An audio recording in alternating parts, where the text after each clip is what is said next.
You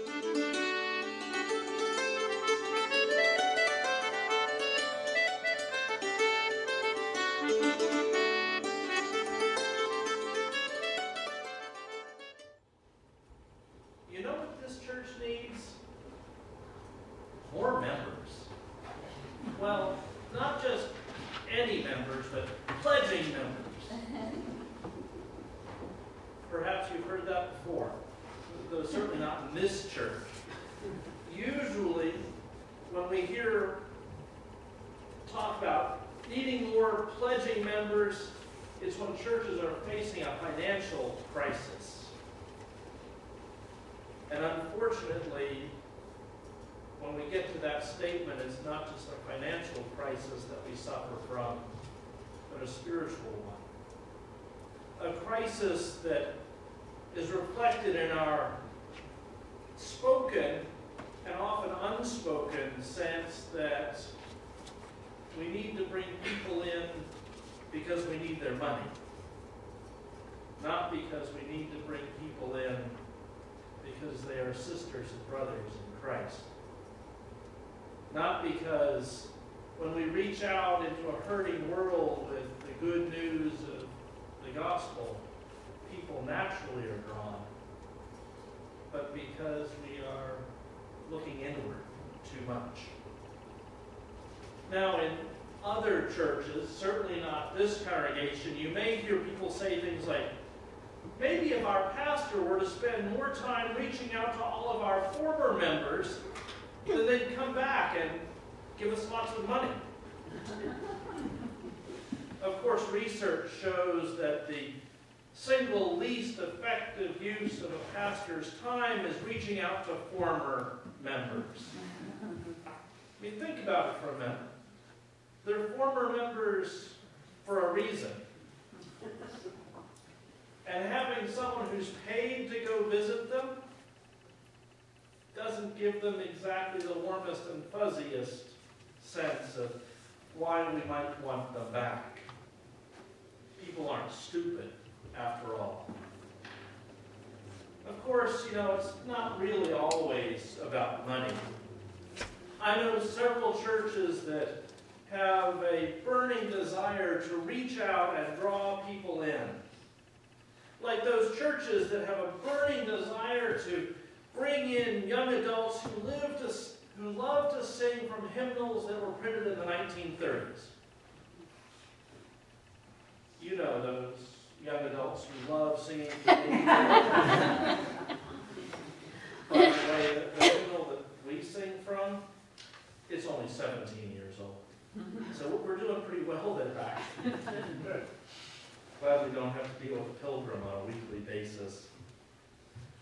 There are also those churches that think that the way to bring people in is to have a 5-piece band that plays the hippest praise choruses. That'll be the ticket to draw worshipers in their doors. After all, baby boomers just love praise choruses. It's an age-old problem, really. Churches, or for that matter, the entire Church of Jesus Christ, has never really done a very good job of knowing how to reach out to people. I mean, sure, there's the miracle of Pentecost where thousands came to faith and joined the newly forming church in Jerusalem, but we also have that bit in Acts where the first generation church leaders went around insisting that all converts to Christianity had to be circumcised. Can you imagine how many men thought, hot diggity, sign me up?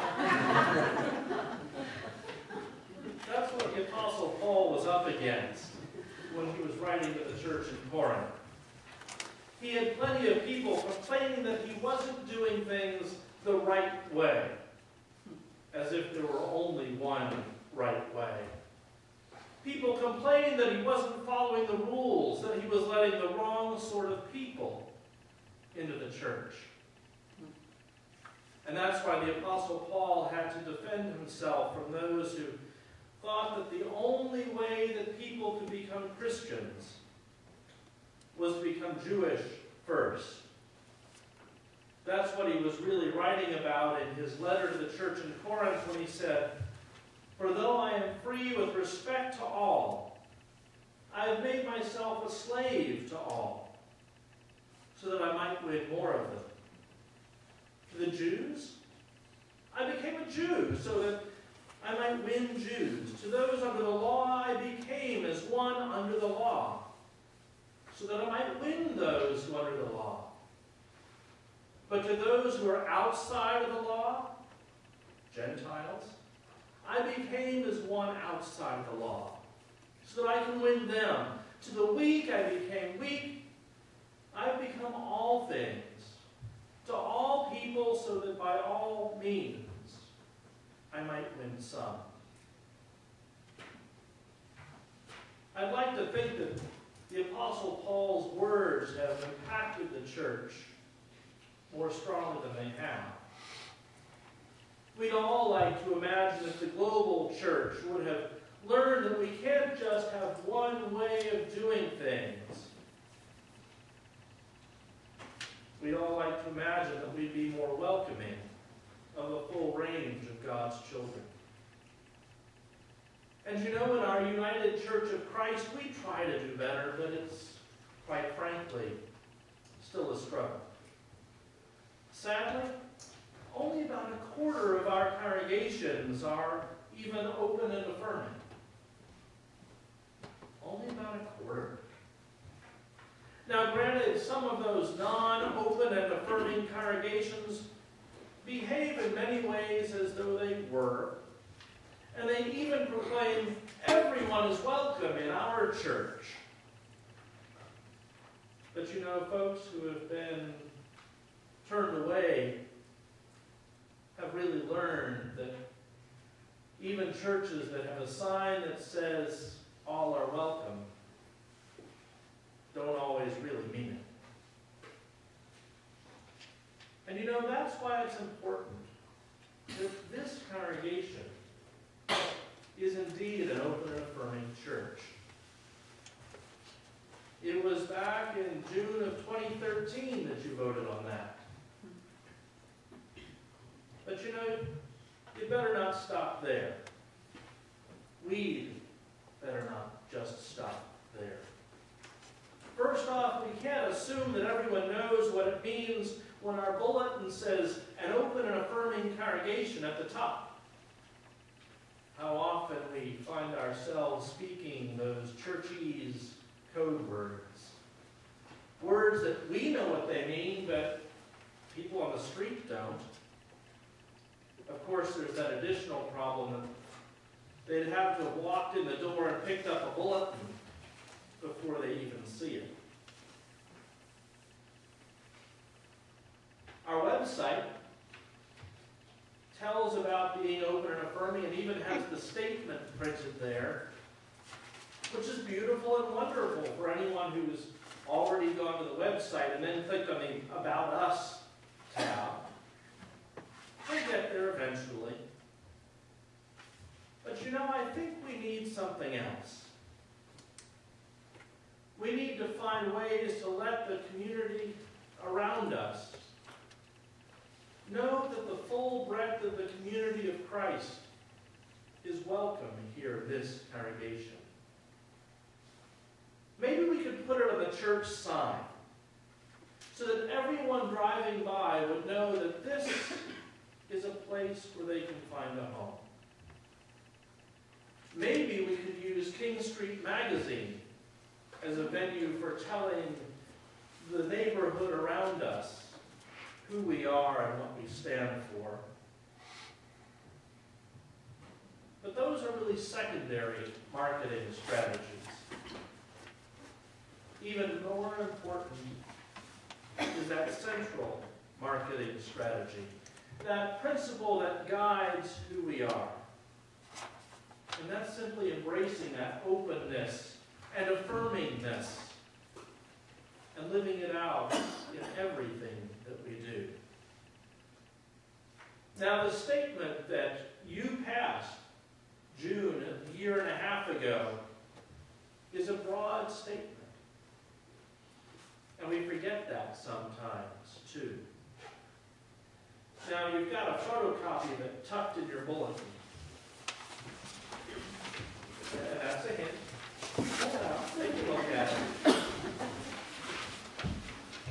once you get into the body of the statement, it talks about being welcoming of all people, regardless of race. And race, of course, is not just a black and white issue. Even though here we are in February celebrating Black History Month, we need to remember that it's not one month, it's not one celebration, it's not one color choice or another, but it's embracing that full spectrum of God's people. The statement addresses ethnicity as well, and we all know that ethnicity and race are separate. And so, as a congregation, as a people of God, we welcome those in kilts and saris and kimonos and lederhosen and kente, and even those whose ethnic dress might be blue jeans. And it's not just a welcome, it's a celebration. We talk about age. And we strive to be a church where everybody from the newest, most recently born, and not even baptized babies are valued parts of our community, to the place where centenarians have a valid voice and their wisdom is cherished. Each one of us, regardless of age, has something to bring to the table. We talk about socioeconomic status, a great sociological term, by the way. And here in Fairfield County, we have that problem. The problem of trying to make a church that is just as welcoming for people receiving food stamps as it is for people who bring food to the soup kitchen. The problem of being a church that is just as welcoming to a refugee family as it is to the CEO of a corporation. It's a challenge, but it's a gift all the same. Marital status and history. Oh, we're all over the map on that one, aren't we? From the never married, to the married, to the divorced, to the widowed, to the non-traditional families. We look around and we see somebody who fits that description. And chances are, even in our own families, we reflect that diversity. Our statement talks about physical and mental ability. And it brings us to a challenge that's much greater than what we think. Because welcoming people of varying physical and mental abilities goes well beyond ramps, handicap-accessible bathrooms. It goes to finding a place where everyone is truly able to participate in the full life of the church to the fullest of their abilities. We move on to those topics that are the ones that we think of when we think of open and affirming. Gender identity and expression. It becomes a matter of making sure that we use the right pronouns for people. For trusting them when they tell us who they are. For learning to be comfortable with a range of gender identities and not trying to shoehorn everyone into the simple categories of male and female. It means learning about ourselves as well as others, and sexual orientation. Realizing that all of us hold hands and put our arms around loved ones. And that here we do indeed celebrate love in all of its forms. But you know, being an open and affirming congregation goes beyond these bullet points. It goes into our own journey. It goes into the admission of our own prejudice. And yes, we all carry some.